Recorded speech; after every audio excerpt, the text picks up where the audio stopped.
vamos a ver si ya podemos tener la comunicación con José Luis Flores Zárate, directamente desde Madrid.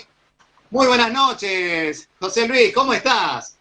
¿Qué tal? Buenas noches, Carlos. Y nada, simplemente aquí al equipo, felicitarlos por los 50 programas y por dejarme participar en este cumpleaños. Pero por favor, Encantado. Gracias y bienvenido. Bienvenido. Muchas, Flavia Díaz y Santiago Orellana forman el equipo de Momento de Vida y Lito Ferreira, que en este momento no está, pero está con nosotros también. Bueno, Flavia Díaz y Santiago Orellana. José, en este momento estamos transmitiendo directamente en España, Madrid, estamos hablando casi de las 3 de la mañana, ¿no? 3 menos 5. 3 menos 5. Bueno, ¿cómo estás? ¿Cómo te encontrás ahí en Madrid? Contanos un poco a nosotros, a nuestra audiencia, a qué te dedicás, en este caso, dónde estás trabajando. Bueno, yo soy enfermero, me formé en Argentina y hace 30 años que vivo aquí en España, vivo en Madrid. He cursado por todas las facetas de un enfermero asistencial, luego haciendo gestión. Y bueno, y ahora participando directamente con lo que es el COVID, ¿no? Fundamentalmente que tuvo un impacto muy importante, bueno, en un principio y ahora está volviendo a tener otro impacto también importante con el segundo rebrote.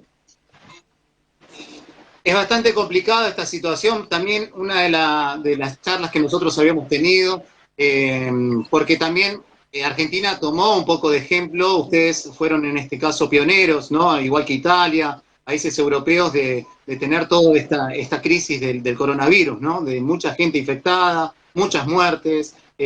¿Cómo viviste, si nos podés contar tu experiencia en ese tiempo, ¿no? Hace un par de meses atrás? ¿Cómo fue la experiencia de este suceso del coronavirus en España?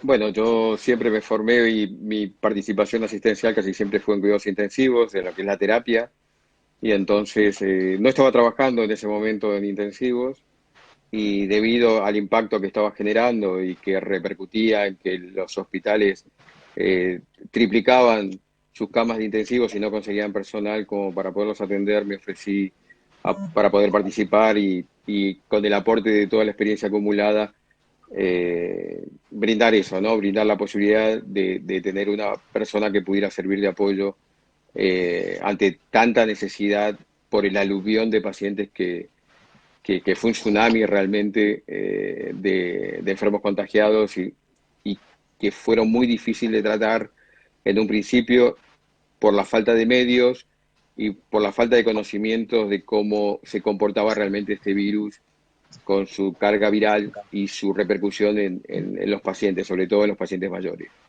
Claro, ir aprendiendo sobre la marcha, ¿no? Cómo va día a día evolucionando. Es un poco todo lo que también nosotros acá, bueno, hace 5 meses que estamos de cuarentena y todavía es como que no se termina de definir cómo se termina de contagiar las personas, porque en este último tiempo acá se han conocido casos de personas que realmente no han salido, digamos, a hacer una vida normal o no tienen que ir a trabajar a las oficinas, a los trabajos, no usan medios de transporte y demás, y se han contagiado igualmente. Entonces, como que tampoco se termina de quedar un poco del todo claro cómo es la manera de transmisión y de contagio que tiene este virus. Es muy sencillo y es muy fácil. Lo que pasa que creo que las redes y la información, no sé debido a qué tipo de interés, ha generado demasiada confusión y sobre todo confusión en la gente que no tenía conocimientos, ¿sí? Sanitarios como para poder realmente tener una posición mucho más definida ante este tipo de virus. Los virus existen desde siempre y este es un virus realmente bastante conocido porque es familiar de una familia de virus que sí sabemos cómo participa en cuanto a la evolución cuando contagia a una persona. Lo que no sabíamos era el grado de impacto con la velocidad que generaba su carga viral, que permitía tener una evolución tan tórpida que no permitía a los pacientes hacer el desarrollo de sus propios anticuerpos para poder controlar a este virus. La rapidez con que actuaba este virus es un virus pura y exclusivamente respiratorio, pero que ha tenido con pacientes con comorbilidad, o sea, con antecedentes, ¿sí? Un impacto bastante mucho más agresivo, mucho más violento y mucho más rápido.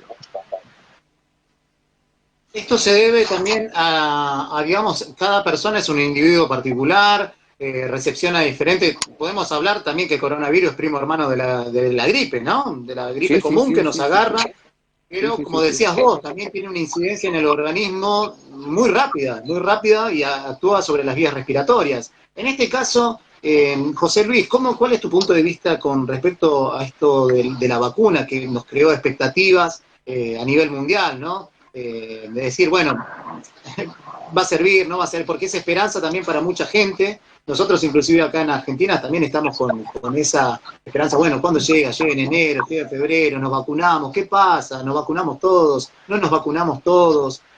¿Cuál es tu punto de vista con respecto al tema de la vacuna?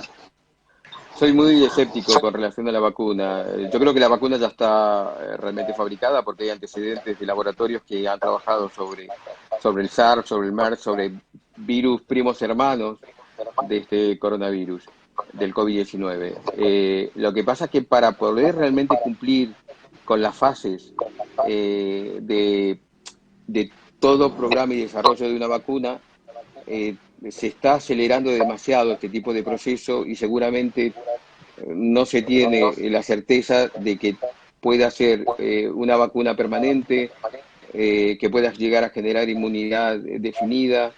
No se puede saber las secuelas que puede llegar a generar porque no se están respetando los tiempos como para poder permitir tener unos resultados mucho más certeros, ¿sí? Y entonces se está hablando, la OMS dice muy claro que son fundamentalmente apuestas demasiado apresuradas en cuanto a confirmar que vamos a tener una vacuna aplicable antes del final de año. Los procesos son inevitables y los procesos llevan tiempo.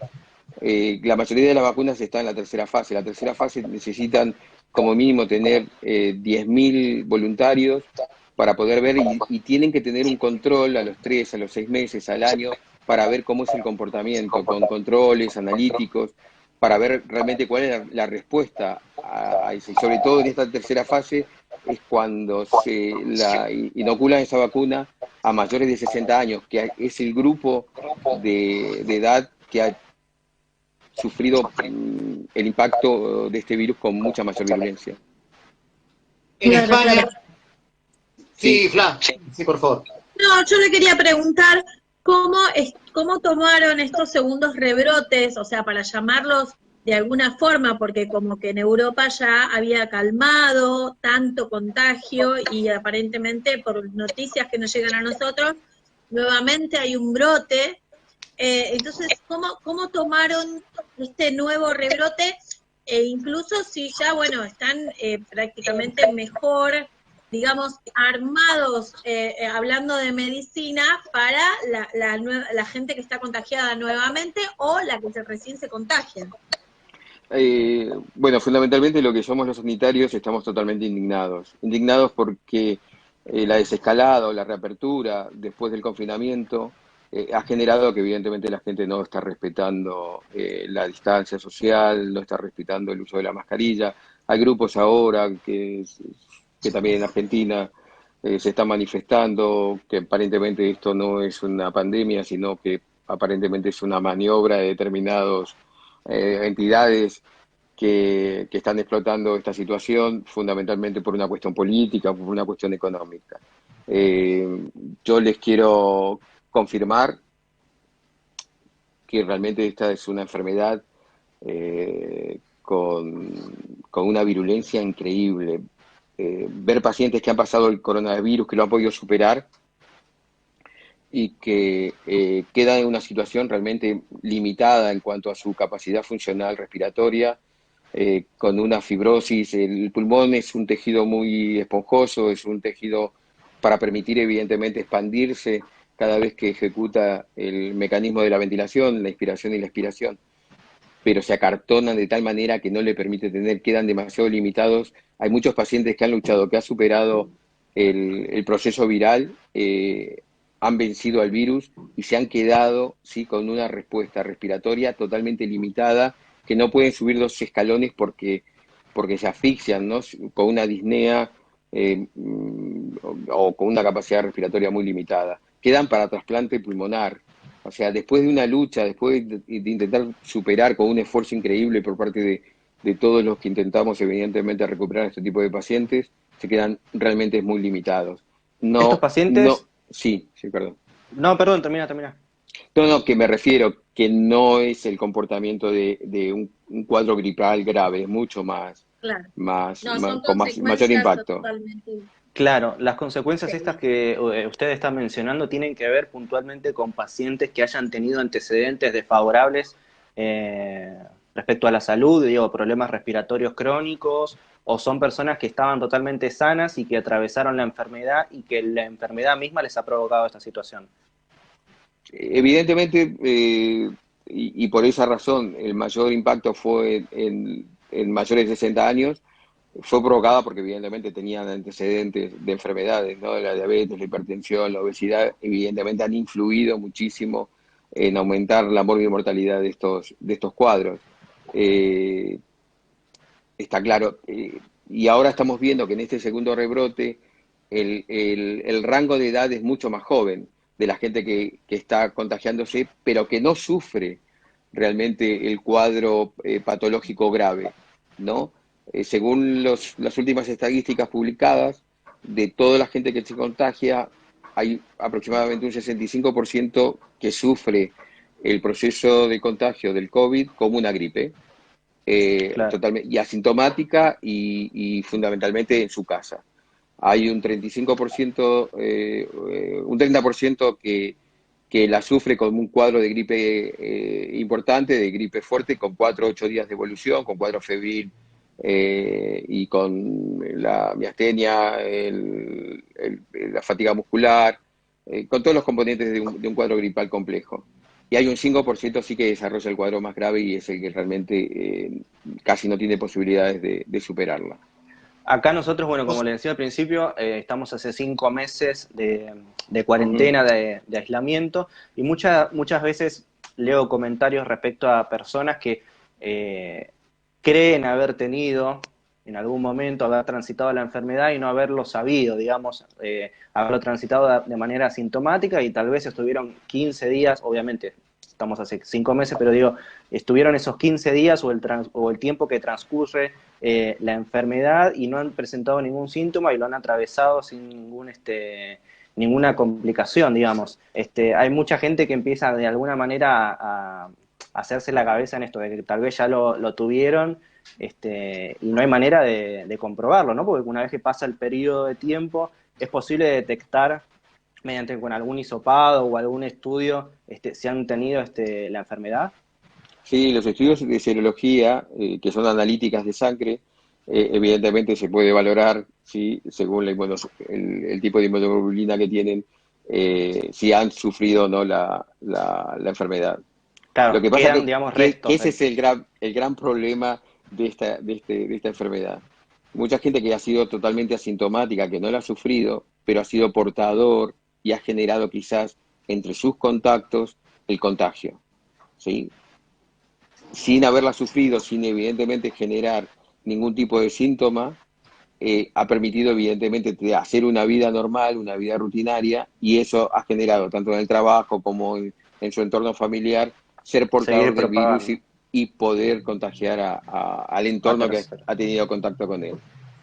José Luis, hay personas, por ejemplo, ¿cómo es la relación esta de las personas que tuvieron coronavirus? Se les dio de alta, que supuestamente se inmunizó, y después caen nuevamente por coronavirus, vuelven a tener coronavirus. ¿Qué de cierto hay en esto? ¿Se puede repetir el virus? ¿Puede mutar de otra manera? ¿Puede incorporarse? ¿O nunca se curó? Como a veces, viste, con respecto a las neumonías, una neumonía mal curada, una gripe mal curada, te desemboca en una neumonía, y bueno, ¿qué pasa con el virus? Con mucha gente, voy asociando al caso de Dybala, que a Dybala le hicieron varios hisopados, y primero que no negativizaba, y después daba positivo, después es como que volvió a recaer. ¿Qué tan cierto hay de todo esto? Eh, se supone que evidentemente la bibliografía y toda la documentación que existe dentro de pacientes que han sufrido procesos virales han permitido que evidentemente desarrollen anticuerpos y no deberían volver a contagiarse, se quedarían inmunizados. Eh, Esto es, la medicina no es la Biblia y no es matemáticas. Está claro que hay excepciones y que puede llegar a presentarse. Pero tenemos algo que realmente es muy objetivo, que la calidad y la fiabilidad de los test dejan muchas dudas con respecto a que ese material certifique que sí o no han pasado o no la enfermedad. Entonces hay muchísimo material de este tipo que se ha puesto en el mercado, que se utilizan evidentemente para hacer controles y que se duda mucho de la fiabilidad de sus resultados. Con lo cual es muy posible que también gente que se haya hecho este tipo de test no sean realmente muy válidos sus resultados. Pero Nos encontramos. se supone que no debería volver a contagiarse de un paciente que ha sufrido. Pero hay excepciones también, por supuesto. Claro, como nosotros nos vacunamos para la gripe todos los años, en el caso de coronavirus también el sistema inmunológico te hace inmune a ese virus, digamos, como hablamos también con el antivirus de la computadora, ¿no? Te La vacuna, recepciona, te la capta que hay un virus. vacuna, la vacuna es el virus atenuado. La vacuna Claro. es administrarte, inocularte el virus de una forma mucho más atenuada para que no, evidentemente, haga el desarrollo de su carga viral y es para poder informar. Es como el antivirus informático del ordenador, de la computadora, ¿sí? Tú pones un antivirus, ¿sí? Para permitir, evidentemente, que determinados tipos de programas o spam o alguien que quiera meterse en tu sistema operativo, poderlo contener, frenarlo, bloquearlo. Lo mismo pasa en el cuerpo humano, ¿sí? La vacuna sería ese antivirus informático que lo que no debería es permitir que el virus que quiere devolver ya esté informado tu sistema operativo, tu organismo, tu mecanismo de defensa, tu sistema inmunitario. Entonces no debería permitir que desarrolle toda la carga viral y haga el desarrollo del proceso virulento. Claro. Quería consultarle respecto a en la situación actual que están teniendo ustedes allá, ¿cómo es el protocolo una vez que una persona da positivo de COVID? Acá suponemos que después, creo que de los 10 días, se les da el alta, creo que es así, y no es necesario volver a hisoparse. ¿Cuál es la situación allá? ¿Cómo es el Cuando, protocolo respecto a esto? cuando tenemos una PCR positivo, ¿sí? Evidentemente lo que hay que hacer a nivel sanitario son normas de aislamiento. Intentar evidentemente y luego hacer un rastrillaje, que sería fundamentalmente saber en los 14 días o las 48 horas, ahora se está intentando acortar un poco el tiempo porque si no la magnitud de los contactos podría ser incalculable, ¿sí? Para poder hacer un seguimiento de ese entorno, tanto compañeros de trabajo, familias, amigos, entornos donde ha estado en esos últimos días, para valorar si realmente no ha generado contagio en todos ellos, ¿no? Sería la forma. Y al paciente que sufre la enfermedad y que da positivo, aislarlo. Se ha utilizado, nosotros en el primer rebrote que hubo aquí, bueno, se utilizaron retrovirales, eh, fundamentalmente antipalúdicos y anti-HIV, y la famosa hidroxicloroquina, fundamentalmente para intentar, evidentemente, contener a nivel de terapia prototipo sin realmente tener una evidencia de que realmente pudiera resultar muy buena. Al final, nuestros enfermos, los que se curaron ellos mismos. La medicina todavía no cura el coronavirus, se curan los pacientes en forma propia, porque su sistema Personal. autoinmune evidentemente lo que hace es el desarrollo de estas inmunoglobulinas para poder contener y controlar el virus. Claro.